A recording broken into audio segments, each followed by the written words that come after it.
Devenir un leader, 5 techniques pour améliorer votre leadership. Bonjour, je suis Sébastien Knight, fondateur du mouvement des entrepreneurs libres et chaque lundi, je partage avec vous les lectures de l'entrepreneur libre, c'est-à-dire une pépite tirée de l'un des 500 meilleurs livres de développement professionnel, de marketing et d'entrepreneuriat que j'ai lu au cours des 10 dernières années.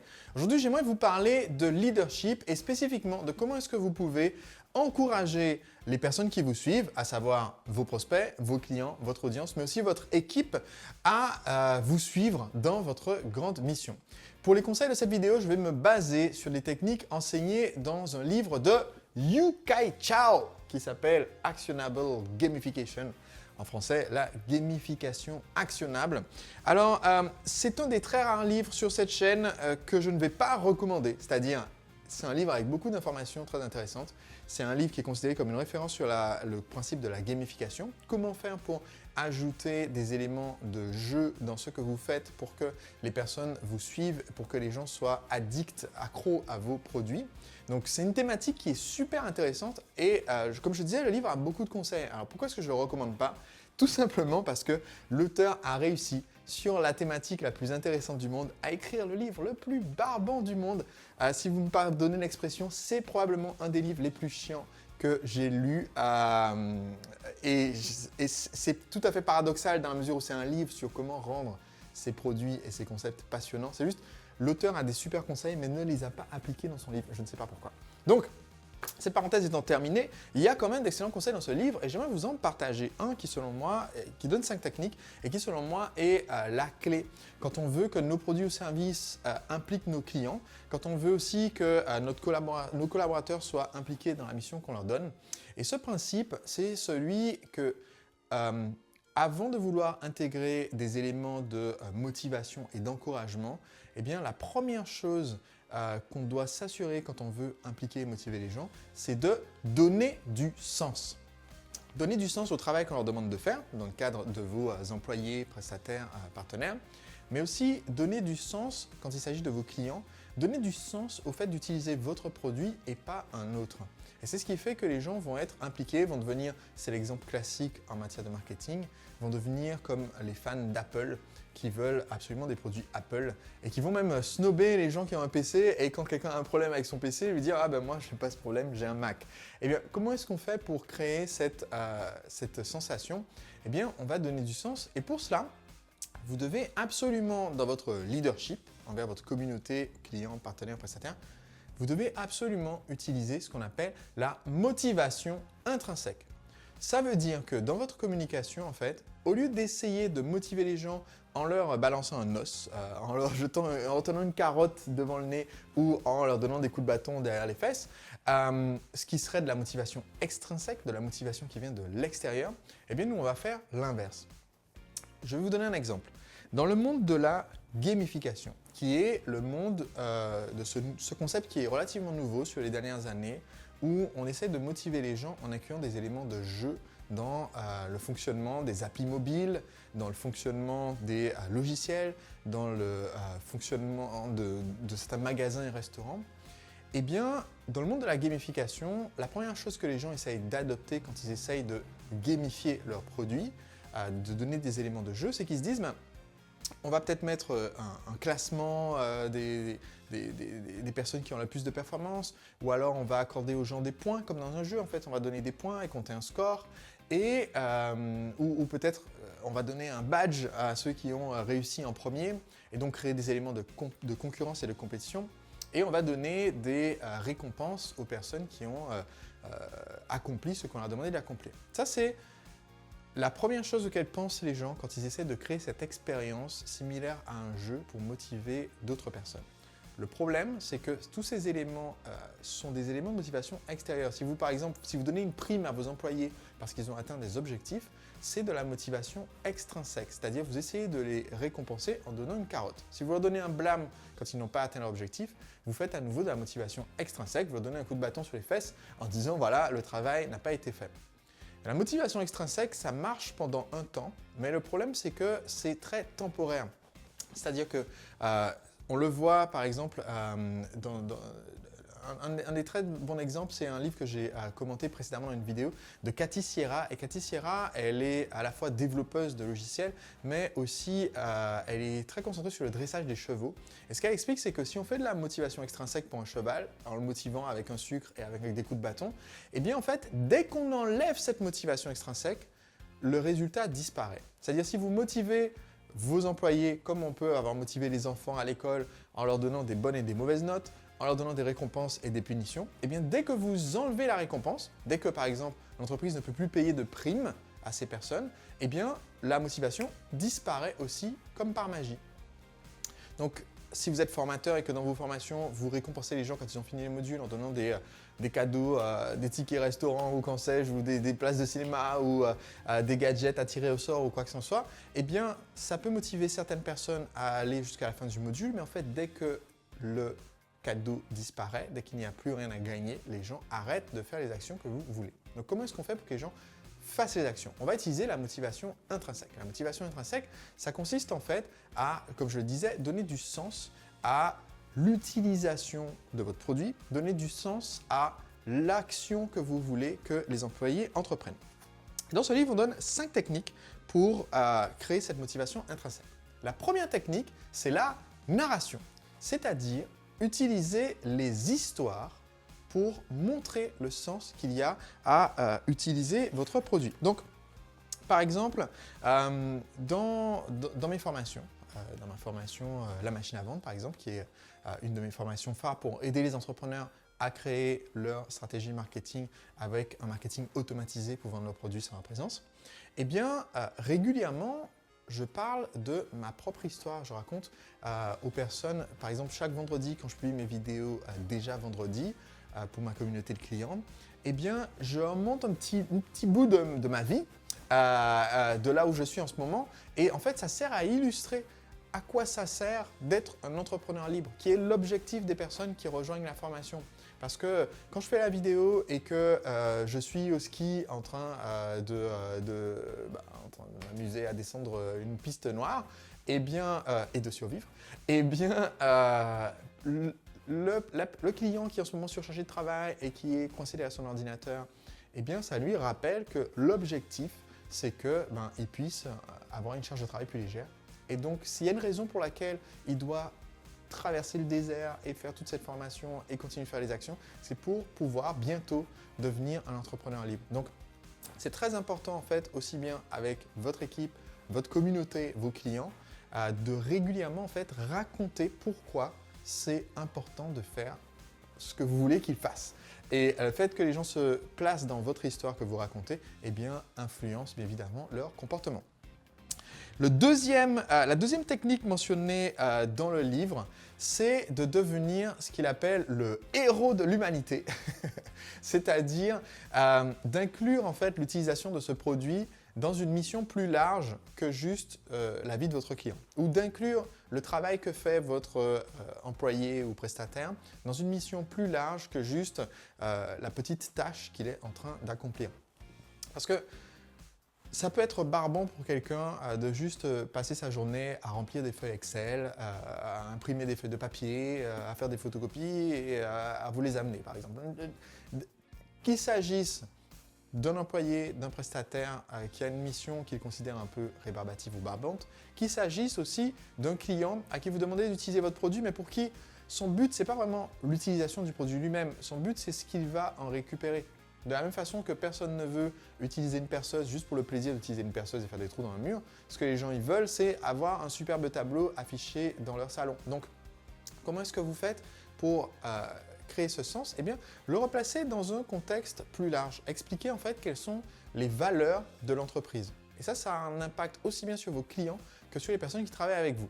Pour vous donner un exemple, je vous encourage à aller sur la page entrepreneurlibre.com/objectif. Je vous mettrai aussi le lien dans la description de cette vidéo. Il est présent dans tous les pieds de page de tous mes sites où je dis vous pouvez découvrir pourquoi le mouvement des entrepreneurs libres existe. Et en fait, quand les gens vont sur ce lien, ce que vous voyez, en fait, c'est le manifeste des entrepreneurs libres. C'est la mission. Pourquoi mon entreprise? Quelle est sa mission en fait de transformation dans le monde francophone? et d'aider à changer la vision de l'entrepreneuriat et d'aider des personnes à devenir des entrepreneurs libres. Eh bien, en découvrant ça, mes clients sont plus impliqués dans cette histoire globale, ont plus de chances de partager mes contenus et mes vidéos, mais les personnes qui travaillent avec moi ont plus de chances de sentir que s'il faut remplir la feuille Excel, c'est pour une raison qui va plus loin que juste le plaisir de remplir une feuille Excel, et c'est un des facteurs importants de motivation et de leadership. Le point numéro 3, c'est créer de l'élitisme. Troisième technique de leadership pour donner du sens. Ça peut paraître bizarre d'utiliser le mot élitisme, mais ce qu'explique l'auteur, c'est que ce qu'on veut, c'est créer une communauté qui défend des valeurs. Et donc, si cette communauté défend des valeurs, ça veut dire forcément que petit à petit, elle rejette aussi les valeurs opposées. Si vous créez une communauté de collaborateurs et de clients qui défendent la valeur de la liberté, ça veut dire que ces personnes, au bout d'un moment, s'opposent à la valeur du conformisme. D'accord ? Vous regardez les vidéos sur ma chaîne, ce sont les vidéos du mouvement des entrepreneurs libres. Eh bien, au bout d'un moment, ça veut dire que votre ressenti par rapport au concept de job salarié va être négatif. Que vous soyez déjà entrepreneur ou que vous ayez l'intention de quitter votre job salarié, au bout d'un moment, si on vous propose de prendre un job et d'être payé au SMIC pour faire un job dans un bureau sous les néons, vous allez de plus en plus voir cette proposition avec un rejet ou avec du dédain. Donc l'idée, c'est que dès qu'on commence à appartenir à une communauté et à avoir des valeurs, eh bien, on commence à rejeter le point de vue opposé. Et bien, ce que dit l'auteur, c'est qu'en quelque sorte, il faut l'encourager. Il donne l'exemple de UCLA et des nombreuses autres communautés qui se sont fait leur propre t-shirt, leur propre casquette, leur propre mode de voir leur appartenance, comme si c'est une communauté secrète en fait, et que le fait de posséder la bague spéciale, le fait de savoir faire le serrage de main secret de la communauté, eh bien, nous permet de nous distancier des autres et, comme dans l'exemple que je disais précédemment, d'être comme le propriétaire du MacBook qui dit à ses potes, mais voilà, moi j'ai pas les écrans bleus parce que je suis sur Mac, et d'avoir cette sensation positive de faire partie de cette communauté qui a du sens. Quatrième technique mentionnée par l'auteur, il appelle ça la chance du débutant. Et c'est un principe tout simple en fait. La meilleure façon de devenir accro à un jeu, c'est de gagner au début. C'est la façon dont on fait que si vous allez jouer au poker avec des requins, ils vont probablement vous laisser gagner la première ou les deux premières parties pour que vous soyez, que vous vous disiez, mais en fait, ouais, c'est pas mal ce jeu, j'ai ma chance, quoi. Et cette technique d'influence est tout à fait applicable aussi quand, par exemple, vos clients vont utiliser votre produit pour la première fois, quand vos collaborateurs vont travailler avec vous au début. C'est important en fait de créer ce que j'appelle des petites victoires. Et la petite victoire, c'est le fait de pouvoir avoir la sensation de gratification, d'avoir fait un premier pas qui a du sens et de sentir que voilà, ça marche en fait, ça fonctionne. Donc, par exemple, dans le cadre d'une formation, ça veut dire que les premiers exercices que vous allez donner ne doivent surtout pas être les gros exercices d'introspection super difficiles qui nécessitent 2 jours de réflexion parce que sinon vous allez perdre les gens dès le départ. Au contraire, si vous commencez direct en donnant la petite victoire du début, ça permet aux gens d'avoir la même sensation que le héros dans les histoires, genre le Hobbit, d'accord, où vous voyez, dans Le Seigneur des Anneaux, vous voyez que les premières petites batailles sont faciles en fait. Et ça permet même quand on est un petit hobbit plein de poils et qui n'est jamais sorti de son petit village, de faire d'avoir sa première victoire. Ça permet de se sentir comme si on est l'élu. Et le fait de se sentir comme si on est l'élu, comme Neo qui découvre ses premiers pouvoirs dans la matrice, eh bien ça renforce notre confiance en nous, ça renforce notre implication et ça renforce notre envie d'aller plus loin. Et toujours dans cette idée de montrer à vos clients et à vos collaborateurs qu'ils sont l'élu, ils sont là pour une bonne raison, eh bien la technique suivante de l'auteur, il appelle ça la technique du repas gratuit. Et ça vient d'un exemple spécifique que je vais expliquer. Ce qu'il veut dire par là, c'est que cette même chance du débutant que vous avez donnée en permettant aux gens d'avoir des premiers résultats rapidement dès le début, eh bien vous pouvez le perpétuer encore plus tard, c'est-à-dire permettre aux gens d'avoir des surprises positives qui sont liées à leur statut comme une personne spéciale qui fait partie du mouvement. Certains exemples, par exemple, Taylor Swift, qui est une artiste pop extrêmement connue, et bien Taylor Swift, régulièrement, en fait, elle fait des surprises à ses fans. Elle se pointe à l'anniversaire ou au mariage d'un fan. Elle envoie une mixtape qu'elle a faite pour une fan qui vient d'avoir une rupture et qui a mis sur Instagram « J'écoute du Taylor Swift parce que j'ai le cœur brisé ». Elle lui poste une mixtape qu'elle a faite elle-même pour lui rapporter un peu de baume au cœur. En fait, toutes ces petites actions, si vous cherchez Taylor Swift plus cadeau, fan ou Taylor Swift, relation avec les fans, vous allez voir le nombre d'exemples qu'il y a, c'est incroyable, de la relation qu'elle crée avec ses fans, simplement régulièrement en continuant d'offrir des petites choses, pas à tout le monde, mais le fait de le faire régulièrement auprès de ses fans continue d'entretenir la relation pour que les fans se sentent spéciaux.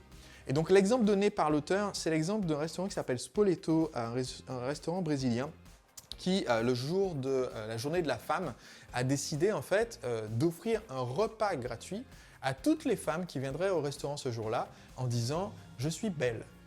Et donc, le fait pour le restaurant d'annoncer « ben voilà, nous, on soutient les femmes et on veut leur donner le pouvoir de s'affirmer comme ça », eh bien, ça a évidemment eu beaucoup de retombées positives en termes publicitaires le jour de la journée de la femme, mais surtout, ça a renforcé la relation avec leur communauté, avec leur clientèle, parce que cette technique a permis d'avoir un petit quelque chose de spécial, qui est le repas en l'occurrence dans un restaurant, pour ces personnes en se disant « mais voilà, je suis spéciale en étant une cliente de Spoleto, je suis belle en l'occurrence ».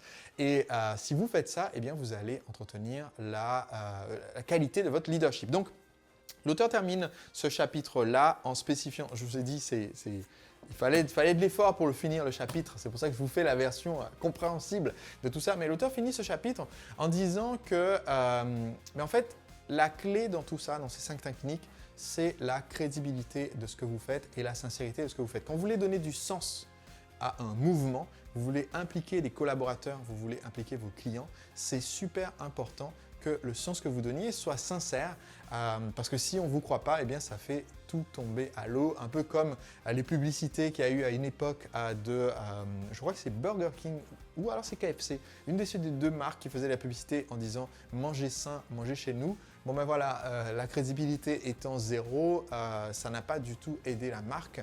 Et donc il faut faire très attention à donner un sens qui est pertinent par rapport à ce que vous proposez. Est-ce que ça vous dirait de rejoindre mon équipe au sein du mouvement des entrepreneurs libres ? En ce moment, je recrute et je recrute des personnes enthousiastes, dynamiques, motivées et compétentes pour me rejoindre à différents postes clés au sein de l'entreprise. Donc si vous êtes enthousiasmé par le mouvement des entrepreneurs libres et que vous aimeriez y contribuer, allez maintenant sur entrepreneurlibre.com/carrière. Ça vous permettra de voir les descriptions des postes de prestataires ou d'employés pour nous rejoindre dans l'entreprise et être un intrapreneur libre en allant simplement sur entrepreneurlibre.com/carrière.